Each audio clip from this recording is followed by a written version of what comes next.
أهلا بيك يا صديقي في حلقة جديدة من تفنيد التطبيقات. النهاردة معانا تطبيق عامل قلبان، بس قبل ما ندخل في تفاصيله خليني أقولك معلومة تاريخية غريبة شوية. زمان في القرن التسعتاشر كان في عالم فرنسي اسمه ألفونس. ده أول واحد اخترع فكرة الموك شوت، أو صورة المجرم الجانبية والأمامية اللي بنشوفها في الأفلام. وكان هدفه إنه يثبت هوية الشخص اللي بيحاول يهرب من العدالة بشكله. النهاردة التكنولوجيا نقلت الفكرة ديت من دفاتر الشرطة لجيوبنا، وبقى موبايلك هو اللي بياخد الموك شوت للحرامي وهو مش حاسس. يا جماعة، لو فاكرين الموبايل مجرد جهاز، فالتطبيق ده هيحوله لمخبر سري شغال 24 ساعة.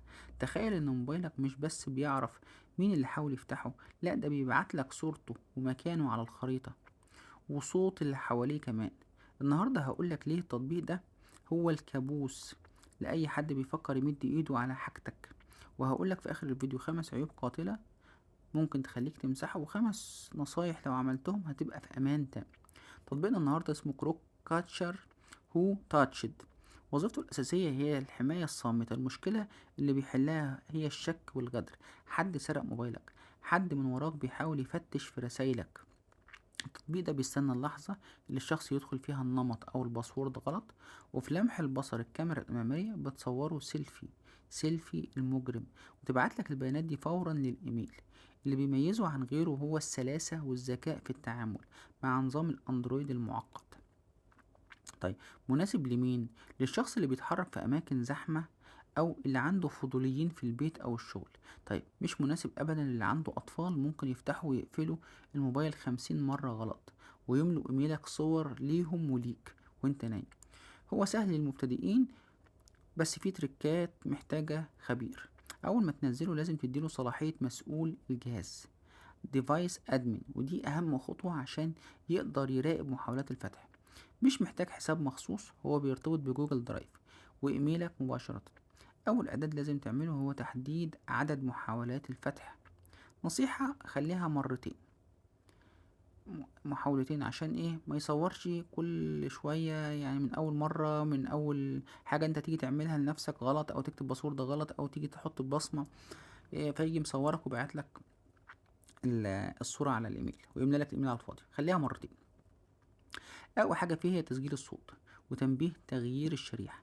يعني لو الحرامي قفل الموبايل أو غير الخط، التطبيق بيبعتلك آخر استغاثة. وفي ميزة الرسائل الوهمية اللي بتظهر على الشاشة عشان تخدع الحرامي إنه يفضل يحاول يفتح الجهاز.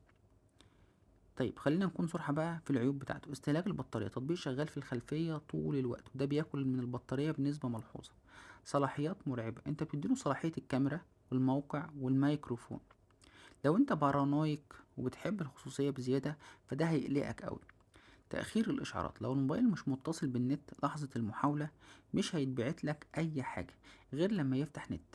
طيب، التركات بقى والأسرار: أول تركاية لازم تفعلها هي تفعيل إخفاء التنبيهات، عشان الحرامي لما يغلط في الباسورد الموبايل ما يبينش إنه اتصور، فيكمل محاولاته وانت يوصلك صورة أوضح. كمان اربطه بجوجل درايف عشان لو الإيميل اتزحم الصور تفضل متسيبة في السحابة.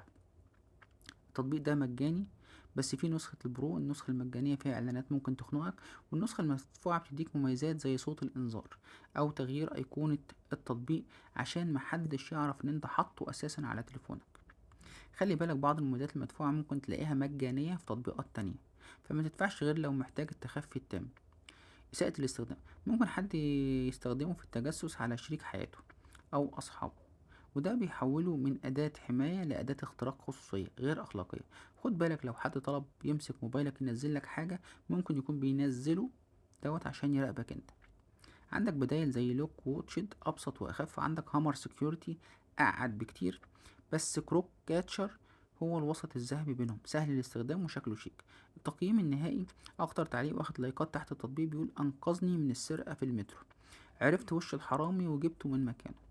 رأيي الشخصي: يستحق التحميل لو موبايلك غالي وعليه داتا حساسة، بس لو موبايلك بطاريته ضعيفة ابعد عنه، لأنك هتدفع فلوس على الفاضي.